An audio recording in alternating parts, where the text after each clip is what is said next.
La Banque Postale vous offre votre magazine économique Savaneco.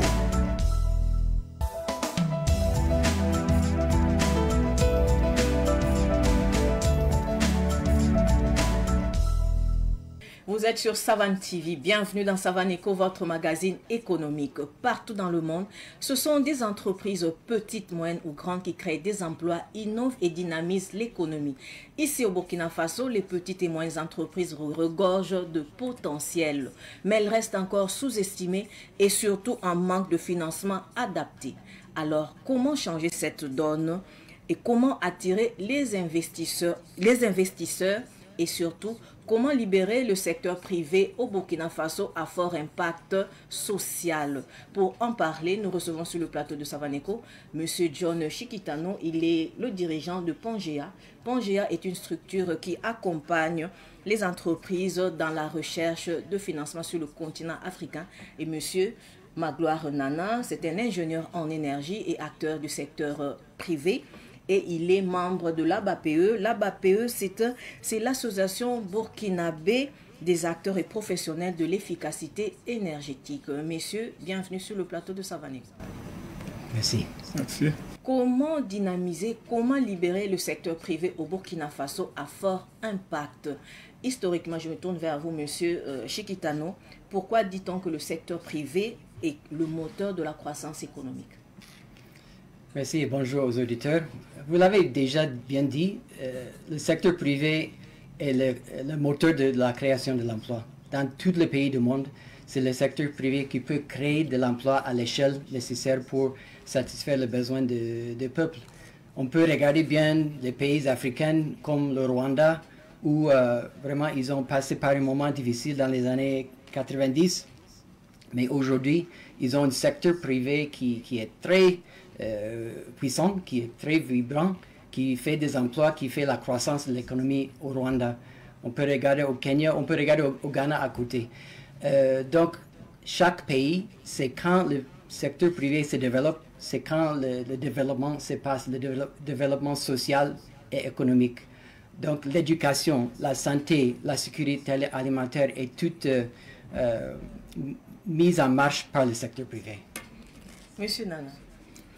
Oui, effectivement, allant toujours dans le sens de M. John, c'est comme il a dit, le secteur privé, l'État, quelle que soit la volonté de l'État, l'État ne peut pas absorber donc, tout le potentiel donc, de la demande emploi et résoudre le problème donc, de l'emploi dans une nation. Donc, généralement, pour résoudre ces questions-là, il faut réellement un secteur privé très fort, compétitif, pouvoir donc proposer des solutions qui répondent efficacement donc, aux compétences, aux multi-compétences variées donc, de la main-d'œuvre de la population locale et qui permet donc ici donc d'absorber suffisamment donc de la main-d'œuvre, donc ça veut dire de la population et ainsi donc avoir un secteur économique fort qui pourra donc rendre encore plus fort l'État. Donc c'est ce qu'on peut dire là. Merci à vous deux. Et comment on peut traduire le rôle dans le contexte actuel de l'Afrique de l'Ouest et plus particulièrement au Burkina Faso? Monsieur Nan. Bon, pour revenir particulièrement au Burkina Faso, bon, ce rôle, je pense qu'on peut déjà le voir, hein, comme il a dit, effectivement, il a parlé du cas du Ghana, je parlerai également du cas du Nigeria, l'Afrique du Sud. On voit tous ces pays-là, généralement, qui sont très forts et qui sont généralement un poids économique en Afrique. Et on constate qu'effectivement, c'est parce que ces États, généralement, ont un secteur privé, ça veut dire que très très fort et puissant et qui permet donc de soutenir, accompagner suffisamment donc, la politique gouvernementale qui est mise en place. Et généralement tout cela part d'une volonté politique qui est mise et on peut voir dans le cas du Burkina Faso à travers donc, les grandes lignes données donc, par le président du Faso, donc, son excellence le capitaine Ibrahim Traoré, qu'on voit bien qu'il a mis en avant beaucoup plus dans la valorisation, la création des entreprises, comme on l'a vu avec Faso Tomate, la production d'autres, l'accompagnement des femmes, la mise en place des trucs participatifs. Je crois que c'est dans cette volonté, c'est une volonté de dynamiser dans le secteur privé, afin que le secteur privé puisse se réveiller et apporter suffisamment donc, des solutions pouvant donc, rendre économiquement le pays stable et compétitif. Donc, si j'ai bien compris, pour que le secteur privé joue pleinement son rôle de moteur de croissance économique, l'État a un rôle à jouer. Ah oui, l'État, le premier rôle à jouer, c'est l'État parce qu'à travers les lois incitatives qui pourront donc faciliter, qui pourront donc vraiment inciter la participation du secteur privé, c'est très important dans cela. Et après, maintenant, cela, on verra après le rôle aussi maintenant des structures de financement de la place qui pourront donc apporter des solutions adaptées donc, aux besoins donc, du secteur privé. Et c'est l'ensemble conjugué de ces deux efforts qui permettent donc de facilement pratiquement lever, c'est-à-dire que favoriser ce potentiel donc, du secteur privé à être compétitif. Monsieur Chikitano, comment traduire le rôle du secteur privé comme moteur de croissance économique dans le contexte de l'Afrique de l'Ouest et plus particulièrement ici au Burkina Faso? Bien, d'abord parlons de richesse du pays, de Burkina Faso, comme les voisins en Afrique de l'Ouest. La richesse est dans les capitales humaines. Les idées, la volonté de travail, les innovations, la créativité. Le capital humain est le début de tout effort, entreprise, secteur privé. Et vous êtes riche ici au Burkina Faso en capital humain. L'éthique du travail ici, je pense que c'est reconnu partout. La créativité est aussi bien connue. Nous portons les habits burkinabés avec fierté. J'ai une petite histoire. Je suis arrivé pour la conférence mardi. Je me suis promené dans le quartier de Somgandé à côté de l'hôtel Silemandé. Et je voyais des tailleurs. C'est chez le Boubou, tailleur qui fabriquait les habits. J'étais impressionné. Je me suis arrêté discuter. Et le tailleur m'a mené chez le tisseur de tissus, Madame Kamporé à Somgandé. Et j'ai acheté le tissu, en fait, j'ai payé pour le tailleur. Et le lendemain, j'avais cet habit que j'ai pu porter aux conférences. C'est le capital humain. Le capital financier est nécessaire aussi, et on va en parler. Mais le capital humain et le début en Afrique de l'Ouest, on est très riche en capital humain. On peut profiter de cette capital humain. Des jeunes et des personnes âgées aussi, qui mettent en œuvre ses idées, sa créativité, ses rêves pour être le moteur de la croissance économique. Mais est-ce que vous avez le sentiment que le potentiel de ce secteur privé, vous avez parlé du capital humain, après nous allons parler du capital financier, est-ce que vous avez le sentiment que le potentiel du secteur privé est reconnu par les autorités? Je ne suis pas bien placé pour parler de reconnaissance des autorités au Burkina parce que ça fait longtemps, bien que j'étais là en 1994, ça fait longtemps que je suis là. Mais je crois que toutes autorités reconnaissent que le secteur privé est le moteur de l'emploi et du développement. Le défi qui est là, le capital humain, vous êtes riche, mais le capital financier, c'est un peu difficile. Parce que bon, chaque pays a des moments de croissance économique et le moment de ralenti, mais l'accès au financement pour ces entreprises est important. Le tailleur, par exemple, il a besoin de machines à coudre. Le tisseur a besoin aussi de, je ne sais pas comment on appelle ça, pour tisser les tissus. Le métier. Oui. Donc, comment avoir accès à cette capital pour que on n'est pas seulement une entreprise stable, mais une entreprise croissante. Qui, par exemple, si vous fabriquez des belles habits, vous pouvez vendre au Burkina Faso, vous pouvez vendre au Ghana. Je suis très sûr que les Ghanéens, quand je vais rentrer au Ghana, les gens vont demander, mais où est-ce que vous avez acheté ça? Je veux aussi. Au Nigeria, le marché, imaginez, si on arrive à fabriquer, à vendre au Nigeria, l'ampleur de marché là-bas, et en toute l'Afrique de l'Ouest, et pourquoi pas exporter dans les autres pays du monde. Mais ça demande une capitale, ça demande de l'argent. Et c'est ça le défi que Pangia, où on peut apporter quelque chose. Ce n'est pas les idées, ce n'est pas la création de l'entreprise, mais simplement l'accompagnement pour amener des ressources financières qui font face aux défis en complément des capital humains. Les entreprises locales, les petites et moyennes entreprises ont du mal à accéder au financement adapté. Est-ce que cela veut dire que les investisseurs n'ont pas conscience, ne reconnaissent pas leur potentiel, comment dire, à fort impact social? Non, parce qu'il faut dire qu'aujourd'hui, il y a des innovations et beaucoup d'évolutions dans les investissements, dans le monde d'investissement. En fait, il y a toute une catégorie d'investissement qu'on appelle l'investissement à l'impact. Et l'investissement à l'impact veut non seulement avoir un bénéfice financier, oui, ils veulent, mais ils veulent aussi voir un bénéfice social, un impact social, par la création de l'emploi, par exemple, par un impact climatique. En fait, c'était la conférence dans laquelle on a assisté. Les entreprises privées contribuent à l'action climatique. Que ce soit dans la sécurité alimentaire, nous savons tous que les vivres sont produits par les producteurs qui sont les PME en quelque sorte. Donc, ces investisseurs reconnaissent que en investissant dans les entreprises, on peut avoir les deux à la fois. Ça arrive en Afrique, ça arrive au Ghana, au Kenya, et ça arrive au Burkina. Il y a des exemples, ils sont peut-être peu nombreux, mais c'est pour ça que Pangaea veut intervenir pour appuyer les partenaires étatiques, les partenaires de développement, surtout les entreprises, pour avoir accès à ces sources de financement. Merci. Monsieur Nana, avez-vous le sentiment que le potentiel du secteur privé, si nous prenons le cas de petites et moyennes entreprises, leur potentiel est reconnu par les décideurs et puis les investisseurs? Ah oui, je réponds tout de suite par l'affirmatif. Hein. Le potentiel y est reconnu. Je pense qu'on peut déjà le voir. Hein, que déjà même dans la volonté, déjà compte tenu de notre contexte sécuritaire, qu'on le connaît actuellement, je pense qu'on a vu à peu près déjà dans la première initiative qui a été mise en place, qui était l'effort de paix, et on a vu bien cette dynamique-là. Donc c'est pour montrer bien que le capital, c'est-à-dire que le potentiel y est, le capital y est.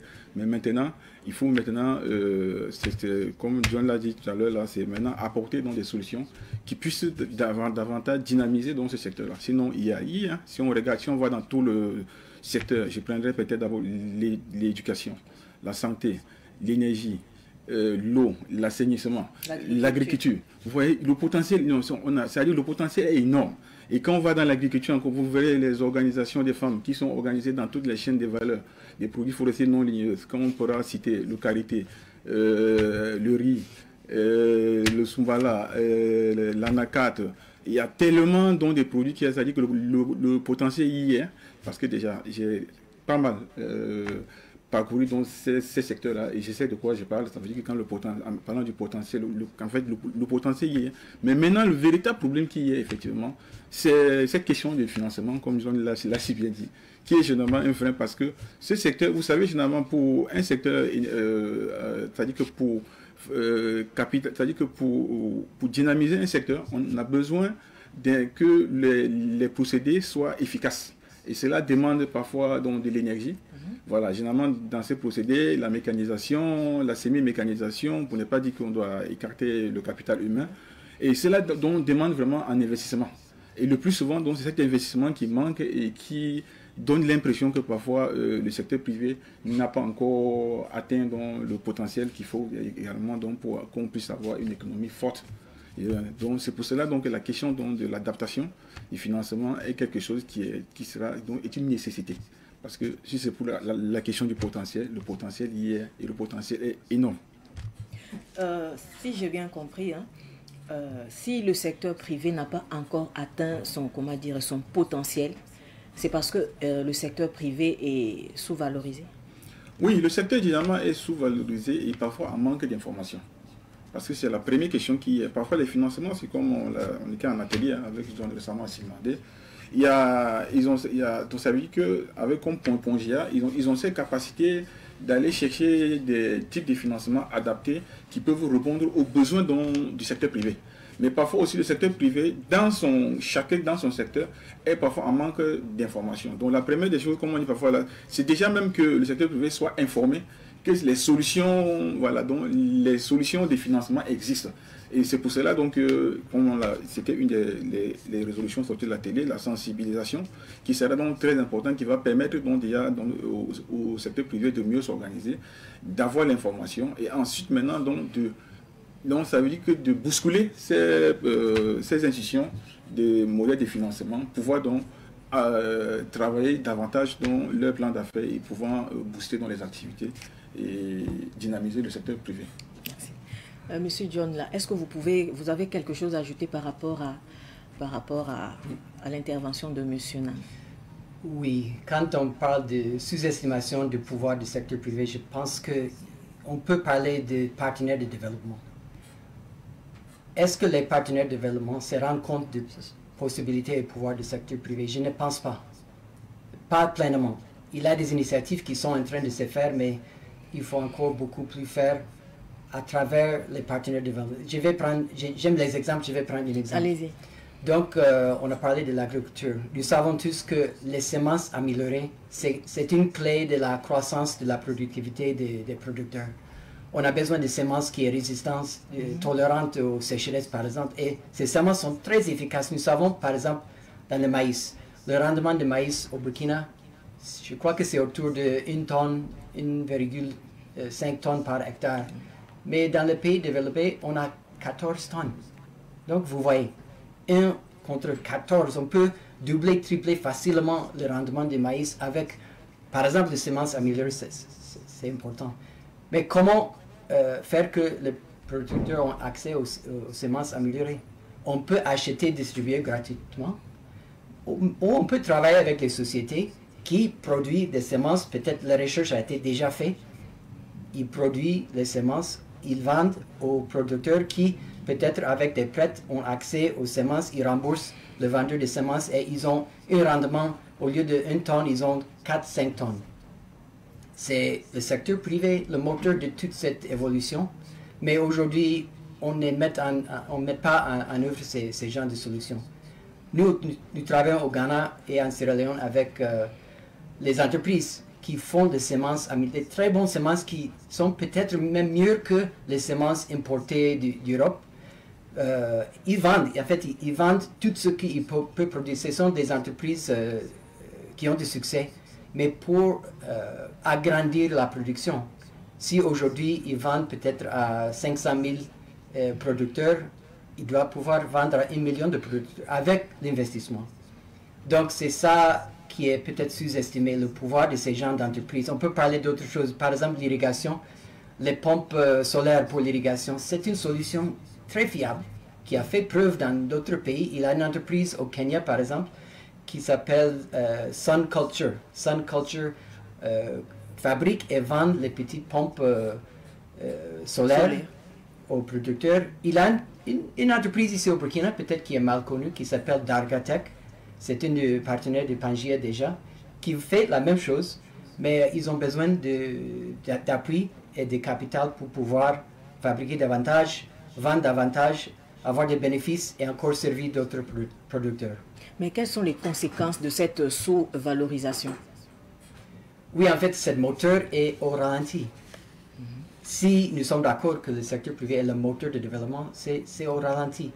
Il faut qu'on les mette en vitesse. Il faut qu'on les mette en vitesse. Donc, on a le capital humain, on n'a pas le capital financier suffisant. Donc, il faut simplement ajouter le capital financier pour que ces acteurs, les PME, qui sont déjà prêts à décoller, puissent faire de plus. Prenons le tailleur.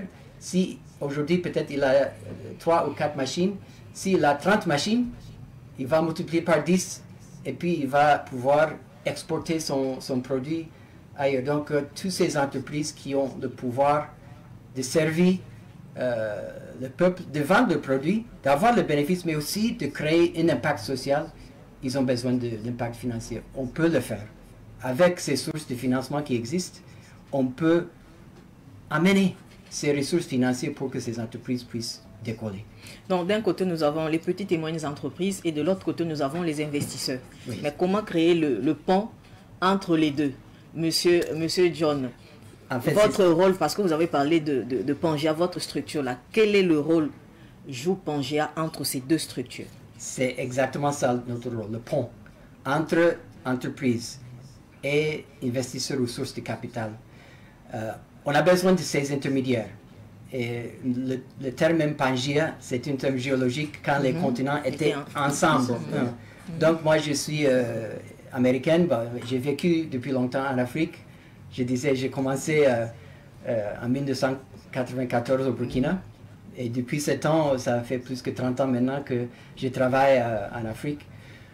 Mais c'est pour pouvoir approcher les sources, les différentes ressources. En fait, dans la Bible, on dit que le corps a plusieurs membres, n'est-ce pas? Donc, chaque membre joue un rôle. L'État joue un rôle, le secteur privé joue un rôle, le partenaire de développement joue un rôle. Pangea joue le rôle de ces ponts. On attire les investisseurs. En fait, il y a des investisseurs déjà localement. On peut parler des banques. Oui, c'est difficile aujourd'hui, mais il y a des innovations. On peut parler par exemple de Vista Bank, de Coris Bank, 2 banques dirigées par les Burkinabés, très innovateurs. Il y a la banque postale aussi. Oui, dans le financement PME, mais il y a aussi des entreprises, en fait les investisseurs internationaux. On peut parler de, je vais donner juste un exemple, Sahel Capital. Sahel Capital, c'est un investisseur basé au Nigeria, mais qui fait des investissements un peu partout en Afrique. Ils ont eu un peu de capital localement, ils ont eu des capital aussi international, mais ils investissent dans les entreprises agro-industrielles en Afrique de l'Ouest. Ils ont fait 2 investissements récemment au Ghana, c'était d'ailleurs nos partenaires, peut-être je vais en parler après, mais Sahel Capital est une des sources qui veut investir au Burkina Faso. On a besoin d'accompagner les PME pour qu'ils soient préparés à saisir cette opportunité d'investissement. Mais vous n'êtes pas la seule structure qui accompagne les entreprises dans la recherche de financement adapté. Quelle est votre spécificité? Qu'est-ce qui vous différencie des autres structures?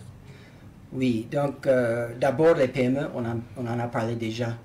Les grandes entreprises, ils ont plus de facilité à avoir accès au financement. Donc on pense que, bien que peut-être ils ont besoin d'appui aussi, on veut mettre nos efforts sur les PME. Et je dirais surtout les moyennes entreprises. Il y a les micros. Ça, déjà, nous voyons que le microfinance aide beaucoup là où ça existe, les micro-entreprises. Il y a les petites et les moyennes. Donc, nous mettons l'accent sur les moyennes entreprises. Et en plus, nous mettons l'accent sur les agro-industriels aujourd'hui. On est en train de voir d'autres secteurs, mais c'est notre force. Nous connaissons les chaînes de valeur, nous connaissons les opportunités qui existent. Mon collègue a parlé de karité, de soja, de mangue, de riz, de sésame. Il y en a beaucoup. On connaît un peu les opportunités. On a besoin de connaître les entreprises et on connaît les investisseurs. Donc, avec cette connaissance, on peut faire le pont entre entreprises et investisseurs. Donc, le modèle d'accompagnement doit être adapté aux réalités locales. Lorsqu'on dit local, ce n'est pas seulement Ouagadougou, Bobo-Dioulasso, mais même dans les plus petits villages, là où il y a un entrepreneur local, le modèle doit être adapté. C'est cela. Bien sûr. On va prendre un exemple, c'est peut-être après M. John pourra revenir là-dessus. Les modèles de garantie. Il faut bien, vous voyez, les gens, quand vous allez demander à quelqu'un, un promoteur qui est sur de lui demander, je sais pas, les titres fonciers ou bien, il faut bien que les modèles de garantie soient réellement ce qui est, c'est-à-dire que ce qui est adapté localement à la spécificité, donc à la spécificité locale, pour éviter, donc pour minimiser les barrières. Parce que généralement, ces barrières-là qui font qu'à un moment donné, les acteurs parfois préfèrent rester à leur niveau et ne font pas d'efforts. Donc on pense que si ils développent davantage des modèles qui sont adaptés donc, à ce secteur privé-là, il y aura cette relation de confiance-là va davantage s'améliorer et ainsi donc permettre donc de suffisamment apporter donc, des projets qui répondent. Ils en ont dit, hein, ils disent que les financements y sont et on n'arrive pas à les utiliser. Donc ça veut dire qu'il y a un problème d'information et il y a un problème de renforcement des capacités pour apporter des projets qui peuvent donc apporter le côté impact social, qu'on ne va pas l'écarter, et aussi donc la productivité, la rentabilité donc de projets, des investissements qui seront injectés. Monsieur John, Monsieur Nana vient de dire qu'il faut un modèle d'accompagnement adapté aux réalités locales. Et en même temps, il a dit, d'un côté, il y a les investisseurs, de l'autre côté, il y a les entrepreneurs, mais les deux c'est comme s'il y avait, comment dire, une rupture entre les deux. Qu'est-ce que vous en pensez?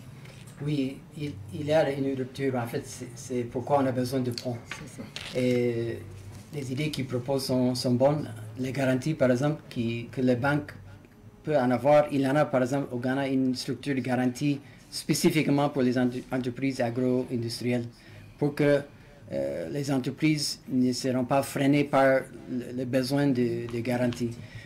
Mais pour Pangia, nous disons que le besoin, c'est en fait beaucoup plus au niveau entreprise. Les financiers sont là, ils ont leurs critères. Il y a des innovations, on peut aussi les influencer. En fait, il y a un projet que Pangia est en train de faire en Sierra Leone avec une banque pour que la banque puisse identifier les entreprises. Eux, ils n'ont pas peut-être le personnel d'aller dans les villages ou dans les petites villes pour chercher des entreprises. Ils ont demandé que Pangia puisse leur aider à identifier les entreprises à fort potentiel.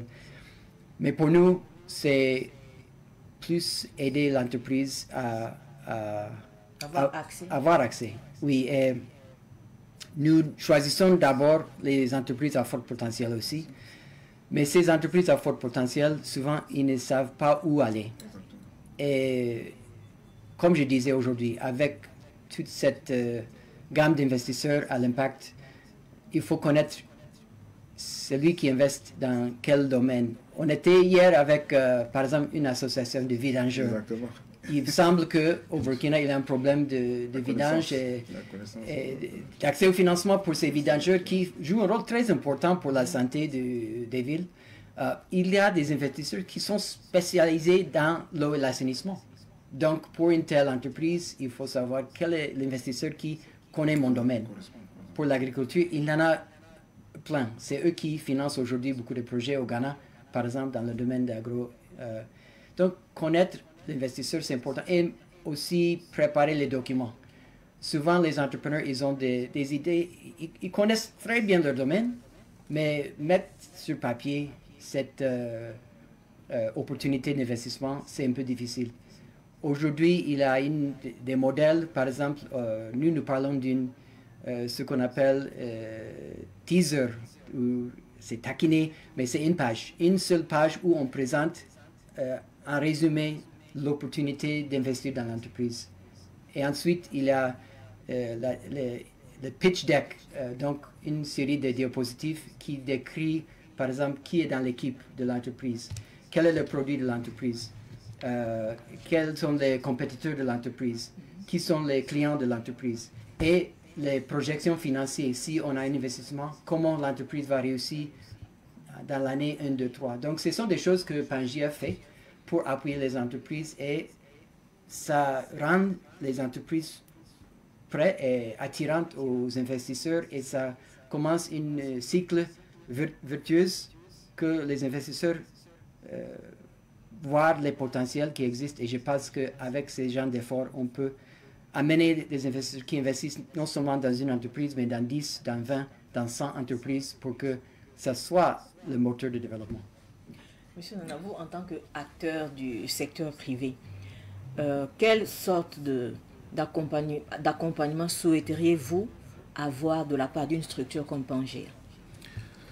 Oui, effectivement, c'est comme il l'a si bien dit. Hein, bon, je vais revenir là-dessus pour dire, vous savez, généralement, on a un secteur privé qui est le potentiel, qui a des potentiels, et à côté, on a l'impact, c'est-à-dire que le fonds impact qui est recherché, qui est de l'autre côté. Et entre les deux, et d'un point à l'autre, là, il faut un mécanisme pour y arriver à ces résultats. Voilà. Et Pangia, maintenant, là, doit être au milieu pour jouer ce rôle-là. C'est-à-dire que jouer ce rôle-là, ça veut dire, c'est comme une réaction, c'est-à-dire jouer ce rôle de catalyseur. Donc, du catalyseur, du catalyseur du potentiel des acteurs du secteur privé à travers les entreprises telles qu'il a bien énumérées, qui doivent déjà mieux les aider à mieux structurer leur projet et à connaître le type de financement qui est adapté à leur projet. Parce que c'est effectivement une question qu'il a dit qui est exactement claire. Et en faisant la parenthèse au cas l'association des vidangeurs qui ont effectivement posé cette problématique, ce problème à l'atelier, c'est qu'au niveau de la chambre de commerce et des métiers, ils ne sont pas reconnus. Ça veut dire qu'il n'y a pas une ligne qui mentionne là-bas les vidangeurs. Ils ne sont pas reconnus. Donc du coup, ils sont laissés, ils trouvent qu'ils sont abandonnés à eux-mêmes, alors que tous les autres métiers semblent être répertoriés au niveau de la chambre de commerce et des métiers. Je pense qu'aussi, c'est une opportunité ici là aussi d'inviter, voilà, dont l'État, à travers la chambre de commerce et autres, à travailler davantage à mieux aider les acteurs à se structurer. Ça veut dire qu'à déjà faciliter leur reconnaissance, ce qui va les encourager. Je pense que pour un acteur qui vient et qui se rend compte que dans le répertoire des métiers de l'État, ils ne sont pas reconnus, c'est une sorte de frustration, en quelque sorte. Et je pense que nous tous, à la télé, nous étions surpris qu'au niveau de la liste des métiers au niveau de la Chambre de commerce, ils ne soient pas reconnus. Je pense que c'est un point auquel il faut laisser pencher, à ce que tous les métiers qui peuvent exister au Burkina Faso soient reconnus au niveau de la Chambre de commerce et des métiers. Je vais peut-être faire un commentaire là-dessus parce que je ne suis pas totalement d'accord. Oui, c'est pas mal qu'ils soient répertoriés sur les listes dans les chambres de commerce, etc.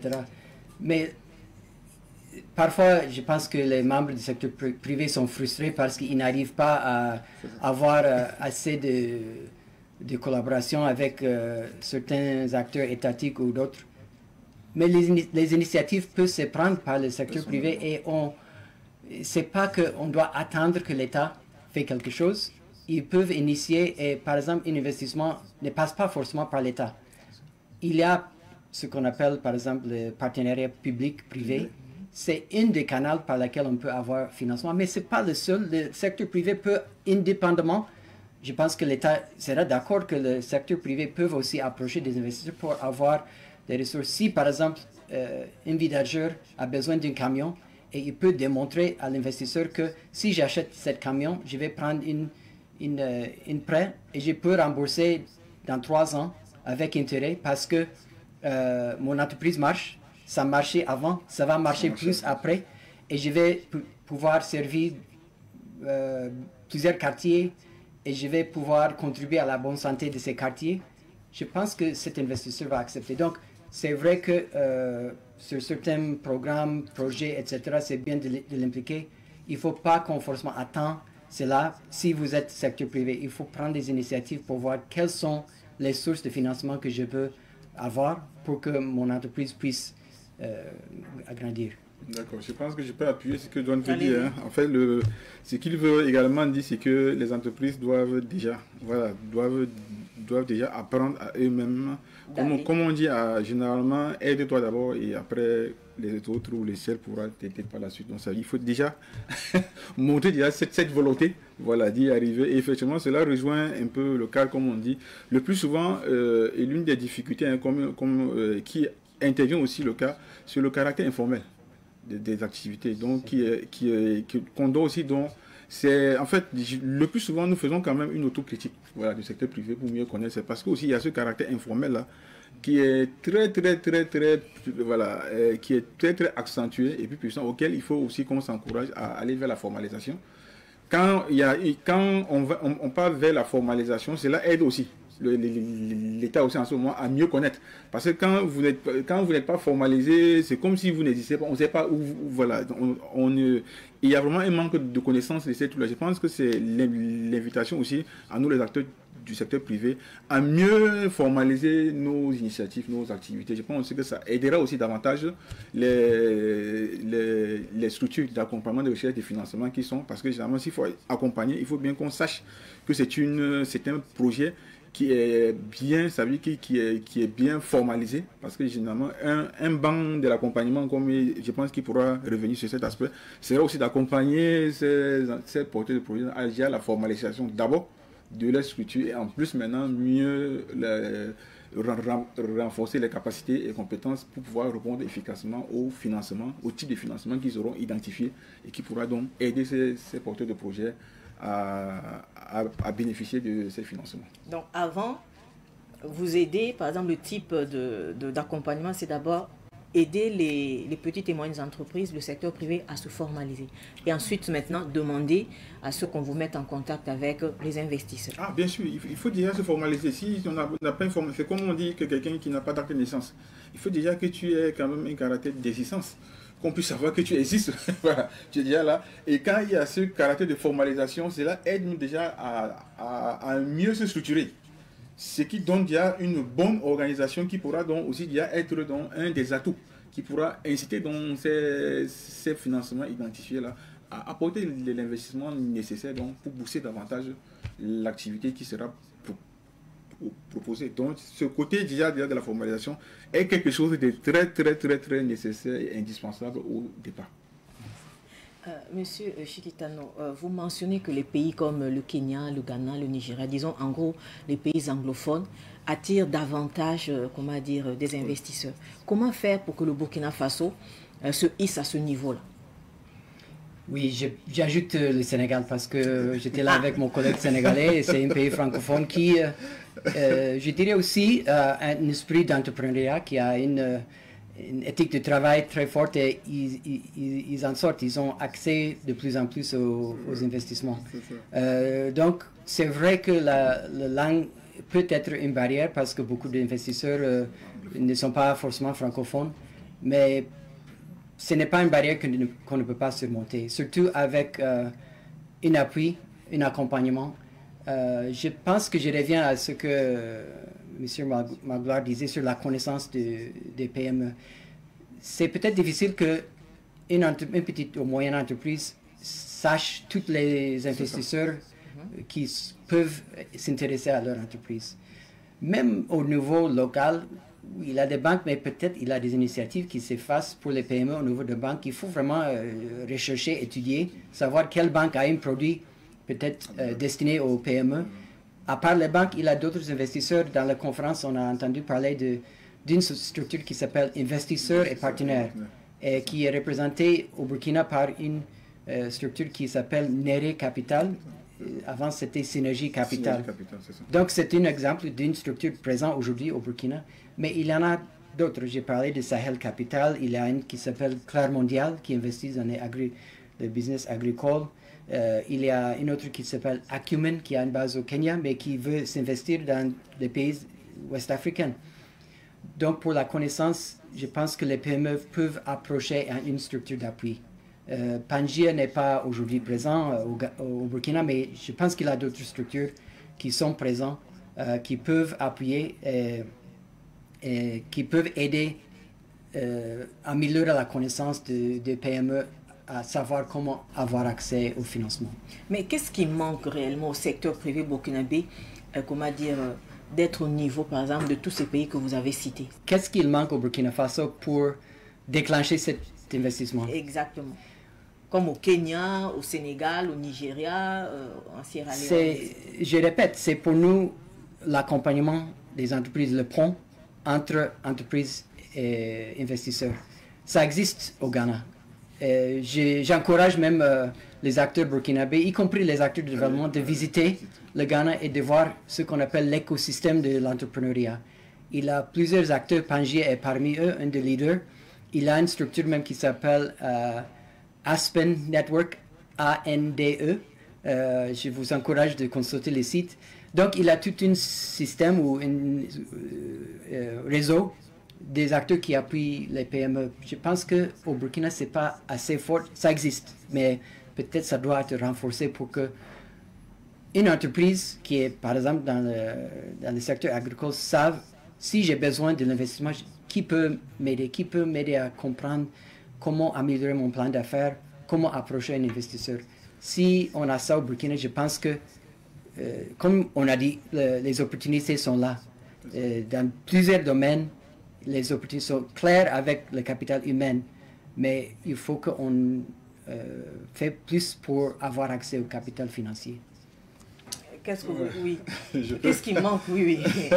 Bon, je pense qu'il y a quelque chose qui ne manque pas. Vous voyez généralement les modèles qui ont été cités. Tous ces pays, vous voyez que généralement ce sont des pays anglo-saxons. Oui, exactement. Voilà. Donc ça démontre aussi qu'il y a déjà cette faiblesse d'appartenance. Donc cette faiblesse, il y a naturelle. peut-être certainement dû au modèle, voilà, au modèle politique qui est généralement mis en place. Je crois que c'est quelque chose qui est en train d'être changé actuellement. Et on voit bien qu'il y a cet éveil. Parce que généralement, dans ces pays-là, et même quand on voit dans le système éducatif, vous allez voir le plus souvent le système anglo-saxon, c'est business. Donc, c'est, comme on dit, on juge l'homme à son pied de nez. Donc, la langue, ou bien, comment dire, le système, le modèle. C'est le modèle même. C'est le modèle qui est un frein. Vous savez, généralement, dans le système anglo-saxon, c'est ce que nous-mêmes, nous taquinons souvent dans le secteur privé en se disant, vous savez, que, quand vous prenez quelqu'un, un entrepreneur du côté qui a ce caractère anglo-saxon, vous allez voir le plus souvent, il demande toujours à une main d'œuvre, qu'est-ce que tu sais faire? C'est qu'est-ce que tu sais faire? Mais pourtant, habituellement, dans notre contexte qu'on avait, c'est plus souvent on va demander, tu as quel diplôme? Voilà quelque chose aussi, c'est un frein, voilà, c'est une réalité. Alors qu'on peut avoir on peut parfaitement avoir un diplôme sans savoir quoi faire. Pourtant, si on cultive davantage, la population haute, là, plutôt aller vers un savoir-faire. Le savoir-faire qui est plus important, c'est quoi que naturellement, ça dynamisme, c'est-à-dire que ça encourage et ça dynamise le secteur privé tout seul. Mais si on est resté beaucoup longtemps dans un système où on s'intéresse beaucoup plus au diplôme qu'au savoir-faire. Pourtant, il faut bien que cette tendance soit inversée et qu'on se penche beaucoup plus au savoir-faire. C'est pour cela qu'il faut mettre dans des structures éducatives adaptées qui vont créer cet éveil davantage de conscience, à savoir que on ne fréquente pas pour être tout de suite embauché par l'État, mais on fréquente pour après créer quelque chose qui peut être utile à la population partout là où on se trouve. Ça, c'est cette dynamique. Je propose une solution, je pense que je ne suis pas le premier de le faire, mais profiter des liens entre le Ghana et le Burkina. Bien sûr. Il y a la commerce aujourd'hui qui s'est fait, mais renforcer les liens d'entrepreneuriat, de connaître comment ça marche au Ghana et attirer ces expériences. Oui, la langue est barrière, mais je pense qu'on peut surmonter cette barrière. On peut même avoir des partenariats entre universités, des universités qui sont très fortes dans l'entrepreneuriat avec les universités au Burkina Faso. J'étais hier avec un entrepreneur qui parlait de bois. Par exemple, on importe du bois du Ghana. Je sais qu'on importe du Ghana beaucoup de tomates et des oignons de Burkina. On travaille déjà avec une entreprise au Ghana qui s'appelle Maricette, qui importe de qualité. En fait, je pense qu'il a une politique là-dessus maintenant, mais du soja du Burkina pour transformer en l'huile. Donc, renforcer ces liens, je pense que ça nous fera beaucoup de... en fait, ça va réduire le manque de connaissances des entrepreneurs burkinabés et ça va aussi améliorer la commerce et le chiffre d'affaires des entreprises burkinabées. Effectivement, hein, ça rejoint effectivement ce que j'ai développé déjà tout à l'heure. C'est-à-dire quand on a cette capacité à aller vers le savoir-faire, le plus basique on va toujours apprendre vers quelque chose qui a déjà bien fonctionné. On apprend toujours, on ne réinvente pas la roue dans l'ensemble. Le plus souvent, il faut toujours s'intéresser à ce qui a fonctionné à côté et essayer de voir, s'inspirer de l'expérience des autres pour voir comment est-ce qu'on peut l'adapter et l'améliorer même. Et pourquoi pas l'améliorer davantage dans notre contexte. Et c'est très important. Ça veut dire que le partage d'expérience, aller vers, ça veut dire qu'il faut y aller. Pas attendre que ce soit les autres qui viennent peut-être nous montrer comment ça se fait. C'est à nous, effectivement, d'y aller vers des modèles qui ont fonctionné, qui ont réussi, afin donc de capitaliser leur expérience et essayer donc de voir comment l'adapter à notre contexte. Je suis totalement d'accord avec ce que John a développé. Donc ce n'est pas une question de secteur choisi, c'est une... Tous les secteurs. Tous les secteurs. C'est appliqué à tous les secteurs. Tous les secteurs voilà, méritent... Tous les mérites, c'est là. Il faut toujours aller apprendre vers là où ça a fonctionné. Pour ne pas commettre les mêmes erreurs que ceux-là ont fonctionné. Parce que le plus souvent, c'est ça. Quand on veut soi-même se faire, il y a des erreurs que les uns ont déjà dépassées et qui ont déjà... C'est-à-dire qu'il faut anticiper. Si aujourd'hui, dans mon activité, je peux éviter déjà les erreurs que l'un a connues de l'autre côté en développant le type d'activité allant dans le même sens, ça me permettrait d'aller plus rapidement et éviter donc des pertes inutiles. Alors qu'il y a des modèles qui existent auxquels on pourrait déjà profiter donc, des bonnes leçons donc, de fonctionnement de ces initiatives-là. C'est pour cela que j'ai dit effectivement, c'est à nous vraiment d'y aller vers les mauvais temps. Donc il faut que nous travaillons dans le secteur privé, travaillons donc à renforcer les liens d'échange entre les diverses nations, comme on dit, qui ont des modèles et des exemples qui ont bien fonctionné, devront nous permettre aussi donc, à mieux booster notre secteur privé. Un instant, M. John. Donc, c'est ce qu'il faudrait changer pour faciliter l'accès au financement adapté. Ah oui, il faut qu'on change à un moment donné. On dit généralement quand ça n'a pas fonctionné, ça veut dire quelque part aussi, quelque part, il y a quelque chose qui n'a pas marché dans notre façon de faire des choses. Donc c'est pour cela qu'il faut changer. Il faut bien changer la façon de faire des choses. C'est parce que ce qu'on faisait de manière antérieure n'était pas peut-être la bonne, qui fait que c'est-à-dire que notre impact n'était pas assez conséquent. Donc il faut bien qu'on change cette façon dont de voir les choses, à travers donc, les bonnes pratiques qui se font ailleurs, aller vers les autres. Donc il faut bien qu'on change pour pouvoir déjà donc, permettre d'amorcer cette croissance de changement du potentiel du secteur privé. Monsieur John, vous avez la parole. Je voulais encore donner un exemple du secteur transport. J'étais à l'hôtel et j'ai sorti l'autre jour pour avoir un taxi. C'était difficile d'en trouver. Regardons le secteur transport au Ghana. Si vous avez visité le Ghana, vous voyez qu'il y a beaucoup d'initiatives, des innovations dans le secteur transport, les investissements aussi dans le secteur transport au Ghana. Un exemple, c'est une entreprise qui s'appelle Kofa, qui est dans les motos électriques. Une autre entreprise dans le vélo électrique, Wahoo. Donc, il y a des innovations qui se font au Ghana. Je pense qu'on peut les répliquer ici au Burkina. Ah oui, c'est pour dire que ça commence à venir. Hein. Oui. On a déjà des structures sur place qui proposent des véhicules électriques. De plus en plus, on voit des motos électriques. Ça commence à venir. Et maintenant, il faudrait qu'effectivement, les acteurs du secteur des transports puissent davantage,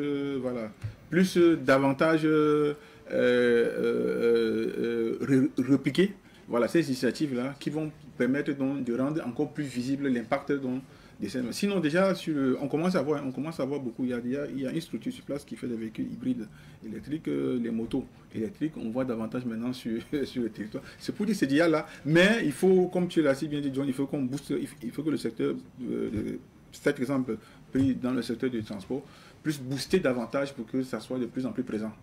Et voilà, permettre au potentiel humain qui est disponible d'avoir accès à ces solutions-là. Quel message voudrez-vous faire passer aux décideurs, aux investisseurs et aux entrepreneurs? Je reviens aux partenaires de développement.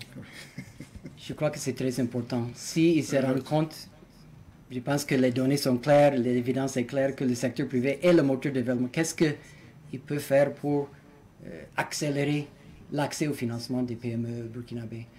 Je commence avec l'agence burkinabé d'investissement. J'étais avec eux hier et c'était intéressant. On a discuté. Ils organisent un événement, je pense, en octobre, ici au Burkina. Je disais, prenons cette opportunité. Vous avez défini les opportunités. Amenez ces opportunités aussi. À Londres, par exemple, il y a une conférence qui s'appelle AFSIC, Investir en Afrique. On peut partager les opportunités aux autres. Comme on disait, on est d'accord que chaque membre joue son rôle. Et donc, s'il a les opportunités, pourquoi pas les approcher et les attirer? On a certains partenaires qui reconnaissent déjà, et je vais en parler aussi, par exemple, de conférences qui a eu lieu cette semaine. C'est pourquoi j'étais invité. Le PNUD, par exemple, appuyé par le partenariat CDN et Enabel, coopération belge, qui reconnaît que le secteur privé a un rôle très important, par exemple, dans l'action climatique. Et donc, avec tous ces acteurs qui renforcent les capacités de ces entreprises d'avoir accès au financement, ensemble, en partenariat, on peut avoir de bels succès, comme AgroServe, pour donner un dernier exemple, une entreprise agricole qui a beaucoup de succès à travers l'accès au financement. On peut répliquer ces exemples, on peut attirer des investisseurs, mais il faut les partenariats. Pangia n'est pas aujourd'hui au Burkina, on est au Ghana, Sierra Leone, Sénégal. J'étais la semaine passée au Togo, on était invité par le ministère de l'Industrie et de la Promotion d'investissement.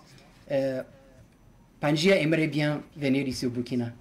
Personnellement, avec mon expérience, je suis très convaincu qu'on peut avoir du succès ici avec le secteur privé, mais il faut des partenariats pour le faire. Donc, j'invite aux partenaires de développement qu'on puisse voir ensemble qu'est-ce que nous pouvons faire pour accélérer la croissance, profiter de cette capital humaine et ajouter le capital financier pour que le secteur privé puisse accélérer leur croissance. Qu'est-ce que vous voulez que les décideurs, les entrepreneurs et les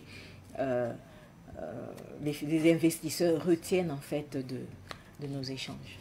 Bon, c'est de comprendre déjà qu'il faudrait que l'approche qui a déjà été mise en place déjà à travers la sensibilisation, parce que cet atelier dont il a mentionné tout à l'heure est une comme atelier de sensibilisation, c'est très important.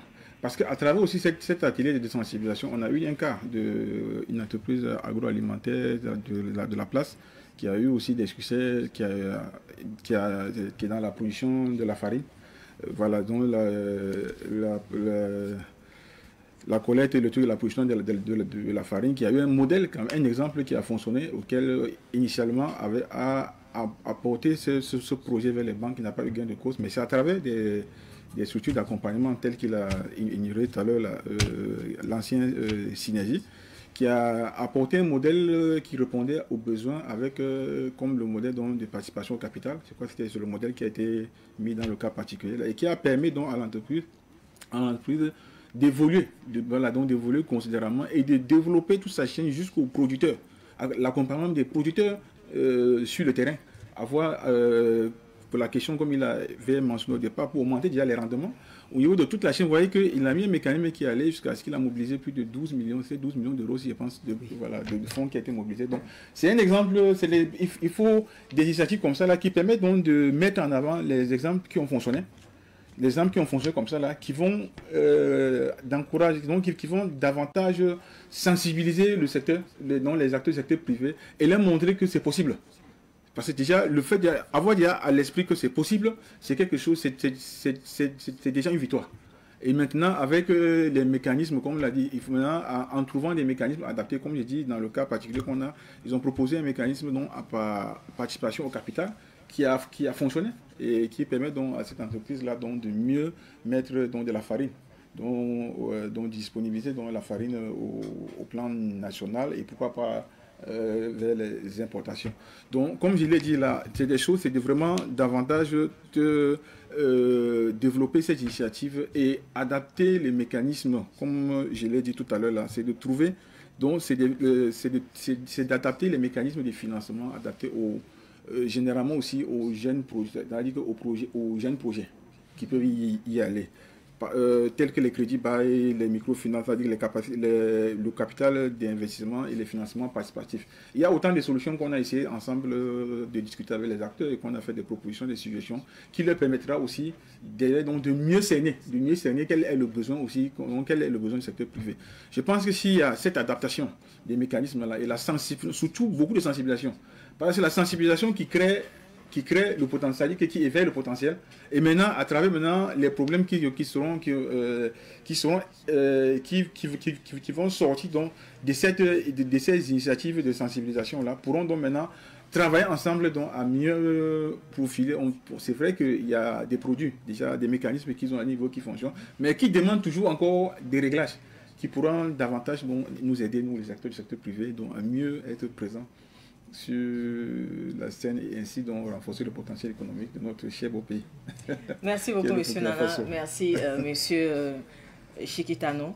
Et c'est sur ces termes que nous allons clore nos échanges sur les financements adaptés du secteur privé au Burkina Faso. Comment libérer le potentiel de l'entrepreneuriat local à fort impact. En rappel, je recevais sur le plateau de Savaneco M. John Chikitano. Il est dirigeant de Pangea. Pangea, c'est une structure qui accompagne les entreprises dans la recherche de financement adapté. Et M. Magloire Nana est ingénieur en énergie, acteur du secteur privé. Il est membre de l'ABPE, qui est l'association burkinabé des acteurs et professionnels de l'efficacité énergétique. Merci à vous d'avoir répondu à notre invitation. Et chers téléspectateurs, vous l'avez entendu, Le secteur privé est une mine de talents et d'opportunités. Mais sans financement, sans accompagnement et sans reconnaissance, le potentiel reste enfoui. Investir dans les petites et moyennes entreprises, ce n'est pas seulement soutenir des entrepreneurs, c'est miser sur la stabilité économique, la création d'emplois et l'avenir du pays. C'est tout pour le numéro de Savane Eco d'aujourd'hui. À très bientôt. Tu veux un crédit, tu veux racheter ton prêt ou même recharger ton ancien crédit? Arrête tout! C'est maintenant ou jamais avec Felo, la campagne promotionnelle de crédit de la Banque Postale du Burkina Faso. Oui, Felo, car les crédits sont en fait et les taux sont cassés. À partir de 4,75%. Tu peux bénéficier d'un prêt allant jusqu'à 10 ans. Que tu sois salarié du public ou du privé, client ou pas encore, c'est l'occasion à ne pas rater. Rachète ton prêt, rejoins la Banque Postale du Burkina Faso en mode Tomini effet maxi. Offre valable jusqu'au 30 septembre seulement. Votre magazine économique Savane Eco vous a été offert par la Banque Postale. Banque Postale du Burkina Faso, la banque plus proche de vous.